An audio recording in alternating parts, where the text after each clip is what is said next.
Hey guys, have you ever felt that your priest in the party is very weak and often just a burden? For a long time I played constantly leaving Shadowheart in the camp because of that. She has one of the top storylines and it's really interesting to follow her story, but often you encounter moments like this.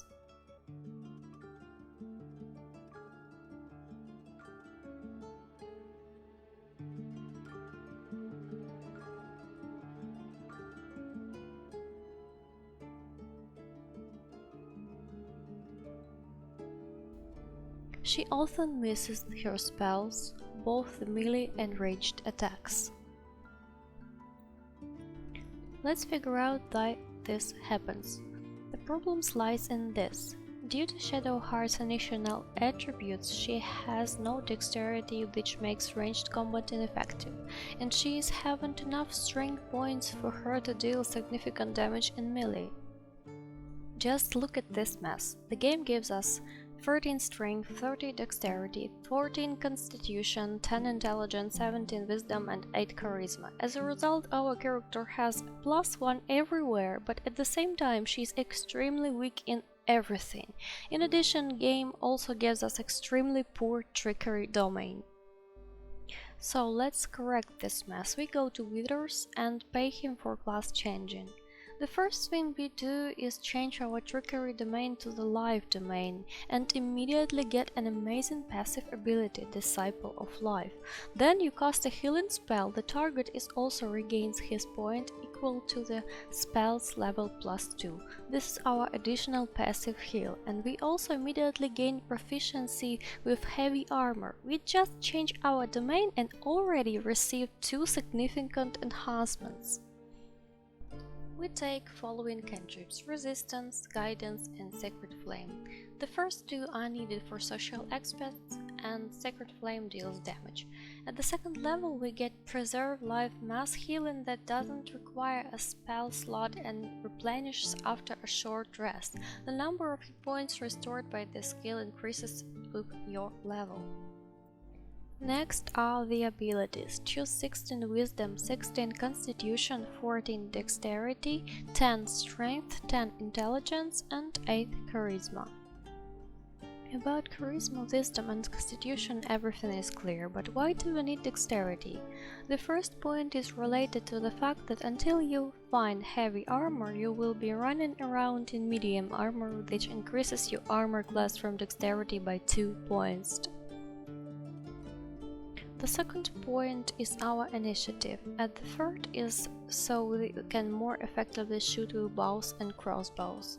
As soon as we find heavy armor and go one-handed weapon which Shadowheart has proficiency, we can replace our dexterity with strength. What spells do we choose at second level? Sanctuary is one of the best early game spells. Guiding Bolt increases our damage and Healing Word is just a heal. Command is one of the most underrated skills. You can literally make a powerful enemy drop their weapon and then your party members will just take it, disarming your enemy. The third level, the best choice would be Whole Person and Spiritual Weapon. The fourth level gives us a feat. What should we choose? Warcaster is the best feat for priest as we have a lot of concentration spells, plus it gives us a good reaction. Be sure to take it in the 4th level. Shieldmaster is excellent feat for us in 8th level, which can significantly increase our survivability. Once per turn, the spell that requires a dexterity saving throw targets us, we can use our shield to take no damage on a successful save and only half damage on a failed one. Other good feats include Ritual Caster, Alert, Heavily Armored, Resilient and Tough. Alternatively, you can increase your constitution. The 5th level grants access to some top tier spells: Glyph of Warding, excellent elemental damage across a specific area, Spirit Guardians, just an amazing spell with a huge radius. Be sure to take it if you are already approaching to the 2nd act. Mass Healing Word is excellent spell. We also get Revivify so we don't have to spend money on scrolls, but most importantly there's Beacon of Hope, a powerful spell that allows us to maximize our healing. You'll always heal for maximum amount under this buff. In combination with Mass Healing Word, which is activated as bonus action, our party becomes nearly invulnerable.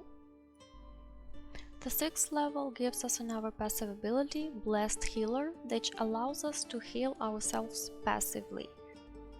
The 7th level opens up access to 4th level of spell slots. I don't like using Banishment, however Freedom of Movements is a good buff, but you can replace it with a spell from a previous level. Additionally, we got Guardian of Faith, a very powerful unit that deals radiant damage and doesn't require concentration. At 8th level we choose our feat and take a spell. At the 9th level we get 5 spell slots, but we definitely have to take is Flame Strike. This is an epic massive radiant damage spell. Durspess is good and evil, an excellent spell that removes fright from our party. Also you can take the Contagious spell, which is personally I almost never use. The 10th level gives us a Divine Intervention, a very interesting ability that we can activate only once per game. Yes, only once per game, not per day. This is a powerful spell that can turn the tide of fight, a strong resurrection that we can also use effectively in battle, but most importantly is a legendary weapon. I recommend taking it.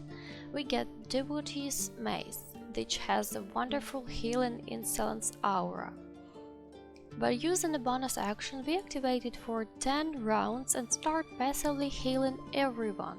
Concentration is not required. And for next 2 levels I can't show you on video, but I'll say that at 11th level we get the 6th level of spell slots and everything is very cool there. At the 12th level we choose our feat and spell. So, what do we get in the end? The strongest healer in the game who will often heal you even the excess, and a mage who can significantly influence the course of battle. If this video was useful for you, please consider subscribing and hit like button. In future I plan to go over all our companions. For now, I thank you for watching and see you in my next videos.